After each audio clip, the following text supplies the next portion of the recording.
గురోరధికం తత్వా న గురోరధికం తపః న గురోరధికం జ్ఞానః తస్మై శ్రీ గురవే నమః. ఆత్మ బంధువులకి ప్రతి ఒక్కరికి కూడా ఆ పరమాత్మ యొక్క ఆశీస్సులు ఉండాలని, ఆంజనేయ స్వామి వారి యొక్క ఆశీర్వాదాలు, అదేవిధంగా అందరికీ ఇష్టమైనటువంటి దైవము నాలేశ్వరంలో రాజరాజేశ్వరుని యొక్క అనుగ్రహం కూడా మీ అందరికీ ఉండాలని మనసారా కోరుకుంటూ అందరికీ ఓం నమః శివాయ. భగవన్నామని చెప్పిన తర్వాత మనం ప్రారంభం చేస్తాం. శ్రీరామ జయ జయ రామ,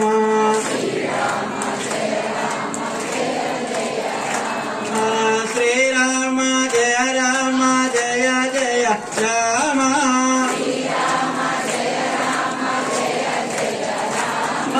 శ్రీరామ జయ రామ జయ జయ రామ,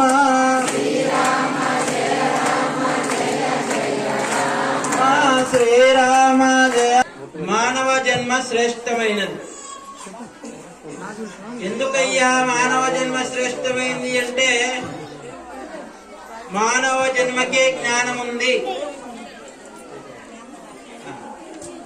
మాట్లాడే వాళ్ళు మీ ఇంటికి పోతే లక్షల జన్మల్లో కూడా ప్రతి జీవి కూడా యోని నుంచి పుట్టి జన్మగిస్తుంది. ఇటువంటి యొక్క స్థితి తెలుసుకోవాలంటే జ్ఞానముతో కూడినది మానవ జన్మ.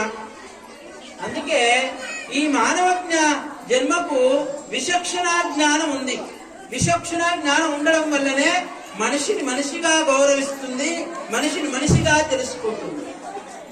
అదే విచక్షణ జ్ఞానం కోల్పోయిన తర్వాత ఈ జీవుల్లో కూడా తల్లే తెలుసు కానీ తండ్రి ఎవరో తెలియదు. అందుకు మానవ జన్మ ఎత్తింది కూడా నరుడు నారాయణుడుగా, మానవ జన్మలో కృష్ణుడు పరంధాముడుగా పరమాత్మ రూపకంగా కూడా ఉండి, మానవ జన్మ ఎత్తింది నరనారాయణ రూపంలో ఉండి నరుడుగా ఎత్తింది మానవ జన్మ రాముడు. నా కొడుకు రాముడు లాంటి వాడు కావాలని కోరుకుంటాం. రామో విగ్రహాన్ ధర్మ అన్నారు. రాముణ్ణి చూస్తే చాలట దయాపరుడు, రాముణ్ణి చూస్తే చాలు దండం పెట్టాలనే గుణం మనకు రావాలి. ఎందుకంటే ధర్మాత్ముడు, నరుడు నారాయణుడు. కాని మానవ జన్మలో ఎత్తి మానవ జన్మకు నిజరూప దర్శనానికి మానవుని యొక్క తత్వము తెలపడానికి రాముడు రాముడుగా మనకు అవతరించాడు. అందుకే రామాయణం వినాలి, మహాభారతం వినాలి, భాగవతం వినాలి. భాగవతంలో ధ్రువుడు కూడా ధ్రువమండలాని కోసం తపస్సు చేశాడు. అందుకే కృష్ణుడు కూడా మానవ జన్మ రూపకంగా ఉండి మహిమను చేశాడు. కానీ మానవ జన్మ ఎత్తింది మనం మహిమలు కావడానికి కాదు. మీ తల్లిదండ్రులని సేవ చేయండి. మానవ జన్మ ఎత్తిన దానికి తల్లిదండ్రులను గౌరవించండి. మానవ జన్మ ఎత్తిన దానికి మనిషి మనిషిగా ఉండడానికి తల్లిదండ్రులని ప్రేమగా పలకరియండి. మన కోట్ల అవసరం లేదు, లక్షలు అవసరం లేదు, ధనం అంతకు అవసరం లేదు. ఏమని పలకరియాలి? మంచుకున్నావా అన్న కొడుకు కరువైంది ఈ రోజుల్లో. కొడుకు లేడు. ఎసుంటి కొడుకున్నాడు, అయ్యమని తిట్టే కొడుకున్నాడు. కానీ మానవ ధర్మం ఏం చెప్తుంది? నీకు జన్మనిచ్చినటువంటి తల్లిదండ్రులని ముందు గుర్తించుకో, జన్మనిచ్చిన తల్లిదండ్రులని సేవ చేయి, జన్మనిచ్చిన తల్లిదండ్రుల కోసం అయినటువంటి మార్గం. అదేవిధంగా మాతాపితల సేవ చేసిన కొడుకు పుణ్యాత్ముడు అవుతాడు. మాతాపితల సేవ చేసిన కొడుకు విజయానికి నాంది పలుకుతాడు. తల్లిదండ్రుల సేవ చేస్తలేడు, అవ్వకు అన్నం పెడతలేడు, కానీ శివుడికి పంచపక్ష పర్వన్నాలు పెడుతున్నాడు కొడుకు. ఇది ఓళ్ళో మీకెరక. తల్లిదండ్రుల యొక్క మార్గంలో నడవండి, తల్లిదండ్రుల యొక్క మార్గాన్ని అనుసరించండి. కానీ మానవ జన్మలో ఉన్నటువంటి మహత్యం, దీనికి తల్లిదండ్రుల యొక్క తత్వం తెలుసుకున్న తర్వాత చెప్పండి ఒక్కసారి.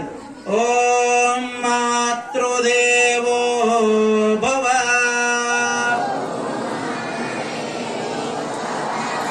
ఓం పితృదేవో భవ, ఓం ఆచార్య దేవో భవ,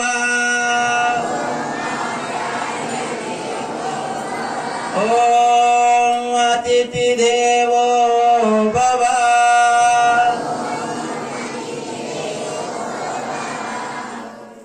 అందుకే తల్లిదండ్రులు మాత్రం మొదటికి కొడుకు, కానీ తల్లి 4 ముద్దలు. ఆ తరువాత ఆ తల్లిని ఆ 4 కొడుకులు పంచుకుంటున్నారు. తల్లిదండ్రుల సేవ చేస్తలేదు. కొడుకు బరువు అవుతుంది. ఆ తల్లి కన్నప్పుడు మాత్రం పిల్లలు బరువుగాలే, పిల్లల్ని మంచి మార్గంలో పెంచుతుంది. కానీ ఆ తల్లి సేవ చేయమంటే నువ్వొక్క 4 నెలలు, నువ్వొక్క 4 నెలలు తల్లిని పంచుకుంటున్నారు. పంచుకోకండి, తల్లిదండ్రుల సేవ చేయండి. అది సన్మార్గం, అది బుద్ధిమంతుల లక్షణం. శ్రవణ కుమారుడు కన్ను లేకున్నా, తల్లిదండ్రులకు రోగిష్టి ఉన్నా, కన్నులతో కాశీయాత్రలు చూడకున్నా నా తల్లిదండ్రులని మాత్రం కాశీయాత్రలు కావడ కట్టుకుని పోయిన శ్రవణ కుమారుడు. అందుకే మనము కూడా కావడ కట్టుకొని కాళ్ళు కడగాల్సిన పని కాదు, ప్రేమగా పలకరించే కొడుకు అవసరం. మళ్ళీ మన ధర్మం గురించి కూడా మనం తెలుసుకోవాలి. ఆచార్య దేవో భవ. ఆచార్యుడు అంటే ఎవరు? గురువు. గురు మార్గం అంటే ఏంటి? గు అనేది అంధకారం, రు అనేది వెలుతురు. గురువు తత్వం ఎటువంటిది అంటే, గురువులు చాలా ఉన్నారండి, గురువులు చాలా అనేకంగా ఉన్నారు. కానీ ఇందులో మనకు సద్గురువు అవసరం. సచ్చిత్ ఆనందం, సచ్చిదానందం. సచ్చిత్ ఆనందం, సచ్చిదానందం. వాచ గురువు, పుస్తక గురువు, పురాణ గురువు, హఠయోగ గురువు, క్రియాయోగ గురువు, యోగ గురువు, అచల గురువు, బోధ గురువు, బాధ గురువు, శబ్ద గురువు. ఎంతమంది ఉన్నారంటే చాలా మంది ఉన్నారండి. విద్య గురువు. వీళ్ళంతా కూడా కోటి విద్యలు కూటి కొరకు. అంతే సచ్చిత్ ఆనందముతో కూడిన గురువు ఆత్మ విద్య. శ్రీ విద్య, మహావిద్య, ఆత్మ విద్య. అందుకే శ్రీ విద్య కంటే, మహావిద్య కంటే ఆత్మ విద్య చెప్పే గురువుని సచ్చిత్ ఆనందము, సచ్చిదానందం అంటారు. అందుకే గురువు అనేటువంటిదైతే సచ్చిదానంద భగవానికి. కొడుకు మాత్రం తల్లే గురువు, భార్యకు మాత్రం భర్తనే గురువు. భర్త అనుమతి లేని ఏ పూజ చేయరాదు, భర్త అనుమతి లేని ఏ వ్రతం చేయరాదు. సత్యనారాయణ వ్రతం చేసేటప్పుడు కూడా భర్తకు తెలవాల్సింది. ఎందుకంటే సతికి మించిన పతి లేదు, పతికి మించిన సతి లేదు. వాళ్ళిద్దరే ఆ ఇంటికి, గృహానికి గృహలక్ష్మి. అందుకే పతి చేసిన సేవలన్నీ, పతి పుణ్యమంతా భార్యకు పంచవచ్చు, పంచుతారు కూడా. కానీ సతి చేసేటువంటి వ్రతం ఆమె మట్టుకు ఆమెకే. అందుకే గురువు కూడా ఎటువంటి గురువు ఉండాలి? శబ్ద గురువు, వాచ గురువు, బోధ గురువు, బాధ గురువు, పురాణ గురువు, హఠయోగ గురువు, క్రియాయోగ గురువు, ఇంకా అనేకమైన అచల గురువు. మంచి సాంప్రదాయాలు ఉంటాయి. భిన్న భిన్న భిన్న సాంప్రదాయాల్లో ప్రతి ఒక్కరికి గురువు ఉంటారు. అదివే ఒక మెకానిక్ నేర్పడం కూడా గురువే, ఒక ఏసీ నేర్పడం కూడా గురువే, ఒక ఎలక్ట్రీషియన్ నేర్పడానికి గురువే, ఒక సైన్స్ నేర్పడానికి ఒక గురువే. అందరూ గురువులు అవసరమే. కానీ అవన్నీ పొట్ట మట్టికే అవసరం. కోటి విద్యలు కూటి కొరకన్నట్టు. తల్లి గర్భం నుండి ధనముదేడెవ్వడైనను గాని వెళ్లిపోయే నాడు వెంట తీసుకెళ్ళడు. లక్షాధికారైన లవణమన్నమే గాని మెరుగు బృంగారం బృంగగోడు. విత్తన మార్త చేసి విర్రవీగడమే కాని పొందుగా మరుగైన భూమి లోపల దాన ధర్మంబులు చెయ్యక ధనము దాచి దాచి తుదకు దొంగల కిత్తురో దొరల కిత్తురో తేనటీగల బల తిట్ట పెట్టడమే కాని తేన ఏ జనులకవునో భూషణ వికాస శ్రీధర్మపుర నివాస దృష్టి సంవార నరసింహ దురిత దూరా అన్నారు. ఎవరైనా సరే వచ్చేటప్పుడు ఏమైనా తెచ్చారా? పోయేటప్పుడు ఎవరైనా తీసుకుపోంగ చూశారా?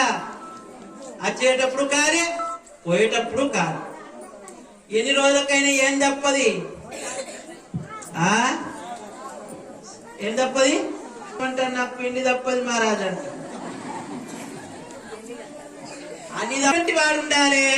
జ్ఞానముతో కూడిన గురువు, ఆత్మవిద్యతో కూడిన గురువు, సచ్చిత్ ఆనందముతో కూడిన గురువు. ఈ మూడు విషయాలు మీ ముందు ఉంచుతాను.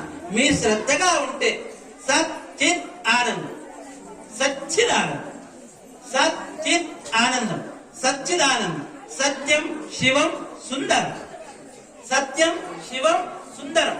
ఈ మూడు మాటలు మీరు శ్రద్ధగా వింటే సత్యం, సత్యమే మార్గము. ఎన్ని రోజులకైనా సత్యమే సత్యము, సత్యము ముమ్మాటికి సత్యము. రామనామం సత్యము, ఆత్మ సత్యము, జ్ఞానం సత్యము. కానీ నీ వంశం అసత్యం, వస్తువు అసత్యం, బండి అసత్యం, దేహం అనిత్యం. సత్యము కాదు. సత్యం అంటే ఏంటి? నాశనము కాని వస్తువు సత్యం. నాటి నుంచి రామరామన్న నాలిక పుణ్యమైంది. రామనామాన్ని కొలిసిన వారు పుణ్యాత్ములయ్యారు. రామనామం సత్యం, భగవంతుడి యొక్క నామం సత్యం. అందుకే భార్యాభర్తల విచారం ఉంటే సత్యం బయటకు వస్తుందట. భార్యకు తెలకుండా భర్త చేసే పనులు పొరపాటు అవుతాయి. భర్తకు తెలవకుండా చేసే పనులు భార్య పొరపాటు అవుతాయి. అందుకే ఇంటి కుటుంబం బాగుండాలి, ఇంట్లో నాకు దరిద్రం ఉండకూడదు, మా ఇల్లు బాగుండాలి అంటే భార్యాభర్తల విచారం ఇంటికి మేలు చేస్తుంది.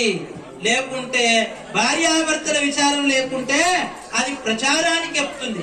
ఆ ప్రచారం ఎక్కి పంచాయతీ దాకా పోతుంది.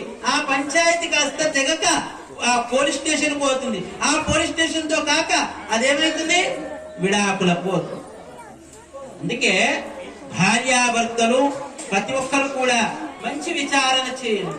మీ మంచి విషయాలు మీ పిల్లలకు మంచి సంస్కారాన్ని ఇవ్వండి. ఈ రోజు ఏంటి, న్యూ ఇయరా? ఎక్కడిది? మనది కాదు, ఇంగ్లీష్ వాళ్ళ పని. మనది యుగాది నుంచి వచ్చింది. ఏంటి?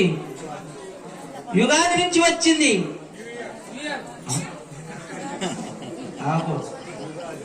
యుగాది యుగాది యుగాది నుంచి వచ్చింది ఉగాది. ఉన్ననాడు ఉగాది, లేనాడు జరిగిన దానికైనా డేట్ మారింది, క్యాలెండర్ మారింది. దానికి 4 ఉంటే 5 అయింది. అంతేగాని ఏమన్నా ప్రకృతిలో మార్పు వచ్చిందా? ఉగాది వచ్చిందంటే మన ఊరు ఎంత ఏ విధంగా పులకిస్తుంది? ప్రకృతితోని పులకించినటువంటి ప్రకృతిలో మార్పులు వస్తుంటాయి. అందుకే ఉగాది నాడు ఉన్ననాడు ఉగాది అనేటువంటిది 5 రకాలైనటువంటి స్థితులు కలిపి పచ్చడి తాగుతుంటారు. అది చేదు, తీపి, ఒగరు, కారము అన్ని కలిపి బెల్లంతో కూడా కలిపి ఆ యొక్క పులుపుని కలిపి కూడా ఏం తాగుతారు? పచ్చడి. రాత్రి ఏం తాగిరు అంతా?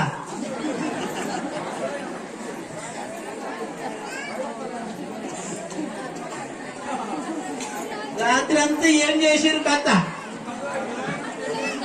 ఆ రాత్రి అంతా కుక్కలు నక్కలు వరినట్టు తెల్లందా కోరిని. ఇది సత్యమా? ఇళ్ళనున్నారు మరి మీరు. ఇది సత్యం కాదు. ఉగాది వచ్చింది, ప్రకృతితో కూడిన మార్పు వస్తుంది కాబట్టి మనకు ఉగాది 31st దండగా ఉగాది మన పండగ. అందుకే సత్యం అనేటువంటిది రాముడు సత్యము. రామభక్తి ఎక్కడైతే జరుగుతుందో అక్కడికి ఎవరు వస్తారు?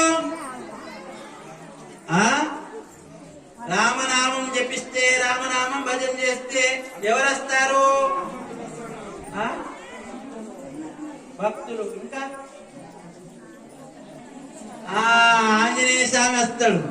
ఎవరు వస్తారు?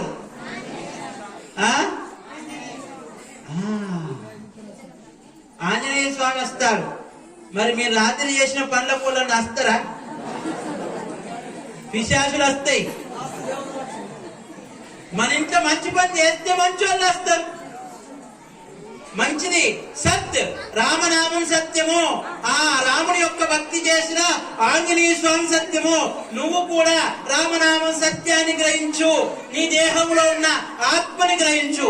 బండి అస్థిరము, రోడ్డు స్థిరము. నాటి నుంచి ఉన్నది రోడ్డు అదే. బండ్లు మారుతున్నాయి కానీ రోడ్డు మారదు. అదే విధంగా ఆకాశం సత్యము, నక్షత్రాలు అసత్యం. నక్షత్రాలు మాత్రం 27 కాదు, లక్షల లక్షల నక్షత్రాలు ఉంటాయి. ఆ సమయం అయిపోయిందంటే కూడా నక్షత్రాలు పడిపోతుంటాయి. దేశాలు అనేకం, భూమాత ఒకటి. దేశాలు అనేకం, భూమాత ఒకటి. అందుకే ఇది సత్యము. జ్ఞానం సత్యము. ఆత్మ విచారణ చేయి. ఆత్మ విచారణ ద్వారా నీకు సత్యం బయటకు వస్తుంది. నీలో ఉన్న ప్రాణాయం, ఉచ్ఛ్వాస నిశ్వాసలని గ్రహిస్తూ ఉండు. నీవే సూర్య చంద్రుల నాడులని గ్రహిస్తూ ఉండు. నీ సూర్యమండలం, చంద్రమండలం నీ దేహంలో ఉంది. నువ్వు గ్రహించే శక్తి కావాలి. అందుకే ఉచ్ఛ్వాస నిశ్వాసలని ఎప్పుడైతే గ్రహిస్తావో అది రేచకం, పూర్వకం, కుంభకం అన్నట్టుగా నువ్వు ప్రాణాయం చేయి. నువ్వు ఆరోగ్యంగా ఉంటావు. రామనామం సత్యము. రాముని యొక్క నామం సత్యము. రాముని యొక్క నామం తరతరాలు కలిగిన ఆ రామనామం ఎప్పటికీ ఉంది. నమః శివాయ.